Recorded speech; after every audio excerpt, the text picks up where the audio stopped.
কমিশনকে চাপের কৌশল তৃণমূলের। দিল্লিতে নির্বাচন কমিশনে তৃণমূল সাংসদরা বাংলার এসআইআর এর নানান অভিযোগ, শুনানিতে হয়রানি, তারই পাশাপাশি নাম বাদ দেওয়া নিয়ে একাধিক অভিযোগ তৃণমূলের। অভিযোগ জানাতেই কমিশনে যান তৃণমূলের প্রতিনিধিরা। অভিষেকের নেতৃত্বে কমিশনে তৃণমূলের প্রতিনিধি দল যান, যে দলে ছিলেন ডেরেক ও ব্রায়েন, সাকেত গোখলে, নাদিমুল হক, ঋতব্রত বন্দ্যোপাধ্যায়, মমতা বালা ঠাকুর, চন্দ্রিমা ভট্টাচার্য, মানস ভূঁইয়া, প্রদীপ মজুমদার। তালা দলে ছিলেন কল্যাণ বন্দ্যোপাধ্যায়ও।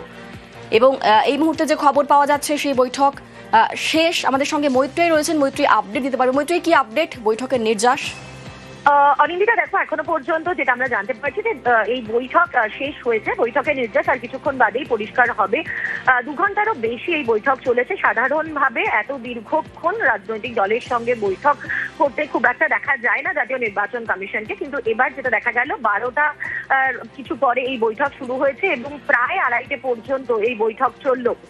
বৈঠক ইতিমধ্যেই শেষ হয়েছে বলে আমরা কমিশন সূত্রে জানতে পারছি এবং আর কিছুক্ষণ বাদে অভিষেক বন্দ্যোপাধ্যায় তিনি আসবেন এবং তিনি সংবাদ মাধ্যমকে তিনি জানাবেন বৈঠকের নির্দেশের ব্যাপারে। এবং জাতীয় নির্বাচন কমিশনের তরফ থেকেও আশা করা যাচ্ছে যে তাদের কি বক্তব্য সেটা তারা জানাবেন।